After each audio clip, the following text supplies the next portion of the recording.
আসসালামু আলাইকুম সবাইকে। সবাই কেমন আছেন? আশা করি ভালো আছেন। আমি আলহামদুলিল্লাহ ভালো আছি। আজকে আমি আরেকটি নতুন ভিডিও নিয়ে চলে আসলাম আপনাদের সামনে। অবশ্যই সবাই পুরো ভিডিওটা দেখবেন এবং ভালো লাগলে অবশ্যই চ্যানেলটিকে সাবস্ক্রাইব করে দিবেন এবং শেয়ার করে দিবেন। যেহেতু শীতের দিন চলে এসেছে, এখন কিন্তু গ্যাসের অনেক সমস্যা শুরু হয়েছে। আর আজ শুক্রবার ছিল, এটা শুক্রবারের ভিডিও। শুক্রবারে কিন্তু আরও বেশি গ্যাসটা চলে যায় তাড়াতাড়ি। অন্যদিন যেটুকু থাকে অল্প রান্না হয়ে যায়, কিন্তু শুক্রবারে এত পরিমাণে কমে যায় যে আমি রান্নাই করতে পারিনি। তো এলাকার এক ভাইয়ের দোকান ছিল, সেখান থেকে আমরা কাচ্চি নিয়ে এসেছি। যেহেতু মানুষ 6 জন, আমাদের 6 জনের জন্য আর 2 জন মেহমান এসেছিল তাদের জন্য টোটাল 8 প্যাকেট কিনে নিয়ে আসছি। এখন দেখুন এগুলো আমার ছেলে আনার পরেই, ছোটো ছেলে নামাজ পড়ে চলে আসছে, এখন ও আগে খাবে। তো ওটা এখানে দিয়ে দিলাম ডাইনিংয়ে। আর আমরা প্রায় সব সময়ের মতো বিছানা বসে খেতে পছন্দ করি, বিছানায় কিন্তু বসি। তো ওর খাবারটা আমি এই যে দেখুন বেড়ে দিচ্ছি, ওই ডাইনিংয়ে বসে খাবে ডাইনিং টেবিলের উপরে। কিন্তু কাচ্চিটা অরিজিনাল কাচ্চি বাইয়ের মতো কিন্তু হয় নাই, কেমন জানি কালারটা। তারপরে চলে, বিপদের সময় পাওয়া গেছে সেটাই বড়। কারণ ওকে কাচ্চিটা বেড়ে দিচ্ছি। আর এই যে দেখুন বাকি প্যাকেটগুলো। আর দেখছেন গ্যাসের অবস্থা কি। এখন আমরা বিছানা বসে খাবো। বিছানা একটা পাটি বিছিয়ে নিলাম। আর এই যে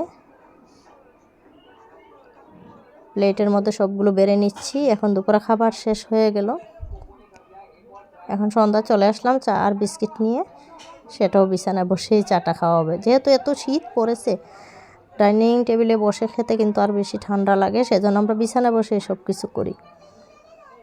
তো এখন সবাই চা নাস্তা খেয়ে নিচ্ছি। চা খাওয়ার পরে এখন আমার যে বোন এসেছে, খালাতো বোন আর বাস্তি, তারা কিন্তু খুব সুন্দর মেহেদি দিতে পারে।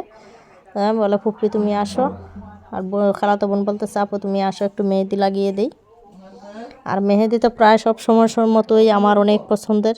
যারাই মেহেদি দিতে পারে তাদের কাছে আমি মেহেদিটা দেই। আমি যদি নিজে পারতাম তাহলে মনে হয় আমি প্রতিদিনই মেহেদি হাতে লাগাইতাম, আমার এত পছন্দ মেহেদি। তো এখন একটু এই যে সুন্দর করে ডিজাইন করে মেহেদি লাগিয়ে দিচ্ছি। আর আপনারা কে কে আমার মতো মেহেদি দিতে পছন্দ করেন অবশ্যই আমাকে কমেন্টে জানাবেন।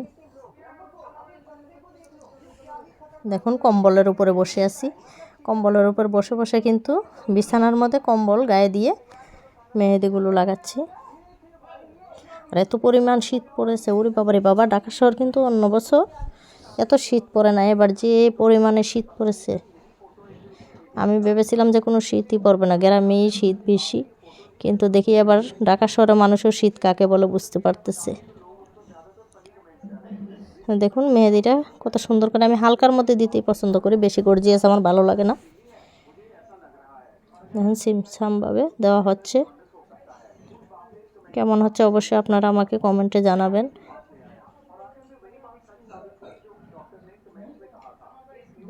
দেখুন উপর দিকেরটা দেওয়া হয়ে গেছে। তারপর আবার আমি হাতের ভেতরের দিকেও দিয়ে দিব মেহেদি। কম্বলের উপরে হাতটা দিয়ে নিচ্ছি, এত পরিমাণে ঠান্ডা, পাগুলো কম্বলের ভিতরে পর্যাপ্ত ঠান্ডা।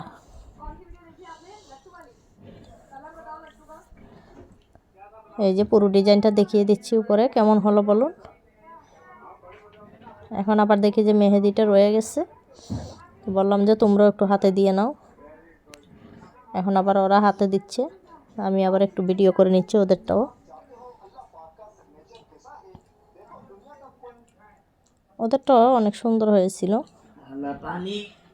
মেহেদি দেওয়াটা কিন্তু এটাও হাতে ব্যথা পাওয়া যায়, মেহেদি দিতেও একটু লাগে, কিন্তু আমি তো পারি না। আমি একজন কি বলবো, অবশ্য চেষ্টা করলে পারা যেত, দেয়নি। এই যে আমার হাতের ভিতরের অংশটা দেখিয়ে দিচ্ছি কেমন হলো। এত সুন্দর কালার হয়েছে বলার বাইরে। বোন, ছোট বোন আর আমি দুজনে একটু হাতটা একটু ছবি তুলে নিচ্ছি, ভিডিও করে নিচ্ছি। দেখুন দুজনের হাত দিয়ে। সবাই ভালো থাকুন, সুস্থ থাকুন। আল্লাহ হাফেজ।